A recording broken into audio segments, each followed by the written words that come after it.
Issue గురించి ఎక్కువగా మాట్లాడకూడదు అని అనుకుంటున్న ప్రతి ఒక్కసారి కలకత్తా ఇన్సిడెంట్ గురించి అయితే దీని గురించి మాట్లాడాలి, ప్రజలకు మాత్రం ఖచ్చితంగా తెలిసి తీరాలనే ఉద్దేశంతోనే మిమ్మల్ని కూడా తీసుకొని వచ్చి ఇక్కడ కూర్చోబెట్టి ఈ ఇన్సిడెంట్ గురించి మాట్లాడించాలనుకుంటున్నాం మేడం. అసలు ఈ ఇన్సిడెంట్ విన్న తర్వాత అంటే మీకు ఏమనిపించింది, దీని మీద మీ వ్యూస్ ఏంటో కూడా తెలియాలనుకుంటున్నాం. ఏమనిపించింది అనేది మీరు అడిగారు చూసారా. ఎవరికైనా కానీ ఏమనిపిస్తుంది, ఒక దారుణము ఒక ఘోరము చూసిన తర్వాత కడుపు రగులుతుంది. ఎవరి మీద కోపం రావాలి, ఎవరిని కోపం తెచ్చుకోవాలి? అసలు ఆ అమ్మాయికి జరిగిన ఇన్సిడెంట్ ఏంటి, అసలు ఏం జరిగింది? మీడియా మొత్తం కూడా నిజంగా ఇవాళ చాలా బాధ్యతాయుతమైనటువంటి ఆ యొక్క పనిని చేస్తుంది. ఎక్కడ ఏ మూల ఏ రోజుకు ఆ రోజు అప్డేట్ ఇస్తూ కోల్కతాలో ఉన్నటువంటి సిచ్యువేషన్స్ ఏంటి అని నేను అడుగుతున్నాను. ఈ ఇన్సిడెంట్ జరగడం భారతదేశంలో ఇదే మొదటిసారి కాదు.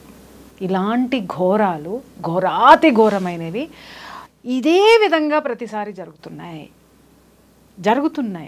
కాకపోతే ఎక్కడో ఒక సంఘటనని మనం తీసుకొని దాని గురించి మాత్రమే మాట్లాడుతున్నాం. నిత్యం ఎన్ని ఘోరాలు జరుగుతున్నాయి, ఆడపిల్లల మీద అత్యాచారాలు జరుగుతున్నాయి అనేది ఎవరు చూశారు, ఎవరు మాట్లాడుతున్నారు? ఒకరోజే జరుగుతున్నాయా? సంచలనం వచ్చినప్పుడు మాత్రమే మనం వెళ్తున్నామా? సంచలనాల వైపు మాత్రమే మనం నడుస్తున్నామా? అందుకే నేను చాలా రోజుల నుంచి ఈ విషయం మీద నేను మాట్లాడలేదు. బికాజ్ ఎందుకంటే ఒక సంఘటన జరగడం లేదు, ప్రతి గంటకి జరుగుతుంది భారతదేశంలో యువతుల మీద అత్యాచారం అనేది. ఈరోజు వయోభేదం లేదు, వావి వరుసలు లేవు.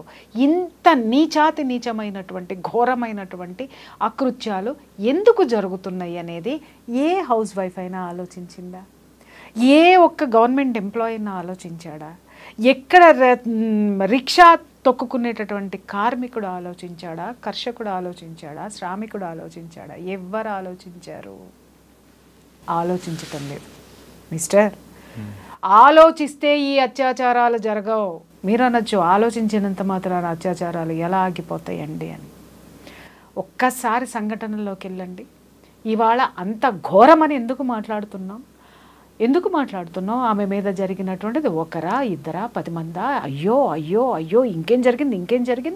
క్రైమ్ థ్రిల్లర్ సస్పెన్స్ స్టోరీ చూసినట్టు రోజు ఇంకేమన్నా వస్తాయి. అరే నేను చెప్తున్నాను, మనం వినేటటువంటి ప్రతి ఒక్కళ్ళకి సిగ్గు శరం నాడి నరాన ఉన్నట్టయితే కనుక సిగ్గుపడాలి. ప్రతి ఆడది సిగ్గుపడాలి, ప్రతి పేరెంటు సిగ్గుపడాలి, ప్రతి ఒక్క మనిషి అనేవాడు కూడా సిగ్గుపడాలి. ఎందుకు అనంటే ఒక ఆడపిల్ల మీద అంత అసలు చెప్పలేనటువంటి దారుణం అన్నమాట, దుర్మార్గం, అతి హేయమైనటువంటి చర్య జరిగింది అనంటే ఆ శరీరంలో ఉన్నటువంటి పార్ట్, కళ్ళల్లో నుంచి బ్లడ్, నోట్లో నుంచి బ్లడ్, అసలు నిజంగా చేతులు వెనక్కి విరిచేసి కాళ్ళు వెనక్కి విరిచేసి అని ఇన్ని మాట్లాడుకుంటున్నామే. కొన్ని గొంతుకలు వింటున్నాను మీడియాలో, అసలు ఇలా జరుగుతుంది అని. అరే ఆ గొంతుకల వెనక అరుపులొద్దు, ఆవేదనలోకి ఒక్కసారి తొంగి చూడండి. నేను మాట్లాడుతున్నాను అది ఆవేదనతోటే.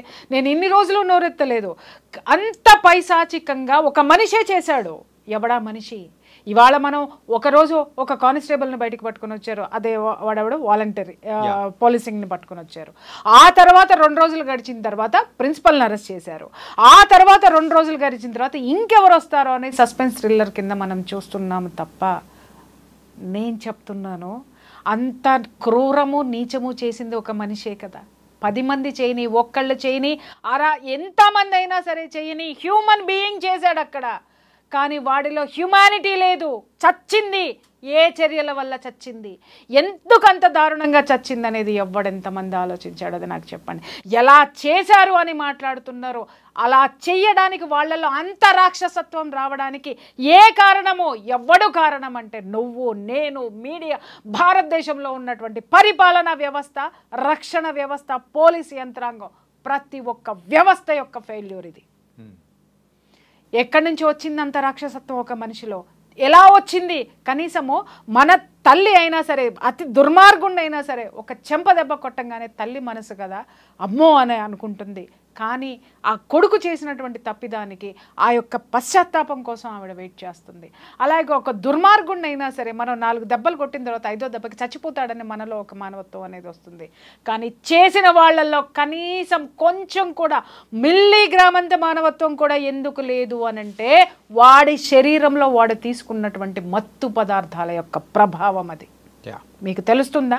స్కూల్స్ దగ్గర నుంచి నిన్న మొన్న చూసాం సెలబ్రిటీస్ ఈవెంట్స్ వరకు కూడా డ్రగ్స్ డ్రగ్స్ డ్రగ్స్ ఎలా చూస్తున్నాము. భూతం కాదు, ఇంకా ఏదైనా ఒక పేరు పెట్టండి డిక్షనరీలో, వెతికి వెతికి పెట్టండి. భూతం అంటే భూతానికి కనీసం వైద్యం ఉంది, కానీ దీనికి వైద్యం ఎక్కడ లేదు. దీని కూకటి వేళ్లతో సహా పెకిలించే ధైర్యం కానీ పెకిలించే సామర్థ్యం మన యొక్క పాలనా యంత్రాంగానికి లేదా? దీనిని పారద్రోలేటటువంటి ఆ యొక్క వ్యతిరేకత కానీ ఉద్యమం కానీ ఆ బలమైనటువంటి ఆకాంక్ష కానీ జనంలో లేదా?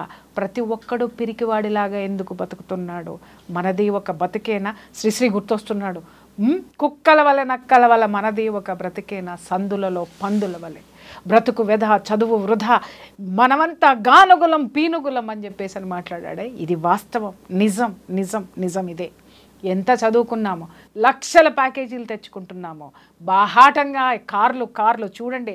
ఇవాళ భారతదేశంలో చూస్తే మనిషి నడవడానికి ప్లేస్ లేనంత కార్ల విలాసవంతమైనటువంటి జీవితాల్లో మనం ఉన్నాం. కానీ ఇక్కడ మానవత్వం అనేటటువంటిది కోల్పోయాం. మనిషిమి అనేటటువంటి మర మనుషులమైపోయాము. మరలతోటి మనం అంతా కూడా ఆ యొక్క దాన్ని ఏమంటారు సహచర్యం చేసుకుంటూ ఆ యొక్క దీన్ని కూడా మనలో పెట్టేసుకున్నాం. ఎవడికి ఎవడు పట్టదు. వాడు నువ్వు కారు కొనుక్కున్నావంటే నేను డబల్గా ఇంకేం కారు కొనుక్కోవాలని ఆలోచిస్తున్నావు. లేదు నువ్వు ఒక బిల్డింగ్ కొన్నావనంటే నీకంటే గొప్పగా నేను ఎలా సంపాదించాలి, ఆ సంపాదన ఎలాగైనా సంపాదించాలి. ఇక్కడ కోల్కతాలో జరిగినటువంటి విషయం కూడా ఎందుకు అమ్మాయి అంత దారుణంగా చంపేశారు చెప్పమని చెప్పండి. ప్రశ్నించడం వల్ల. ఏమని ప్రశ్నించింది?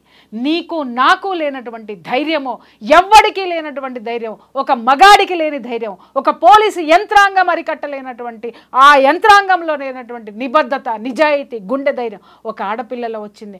ఆ హాస్పిటల్లో జరిగేటటువంటి అకృత్యాలని క్వశ్చన్ చేసింది. ఏ అకృత్యాలు జరుగుతున్నాయి అక్కడ ఉన్నటువంటి ఆ ట్రైనీ డాక్టర్స్ తోటి అక్కడ ఒక సెక్స్ రాకెట్ నడుస్తుందని విన్నాం.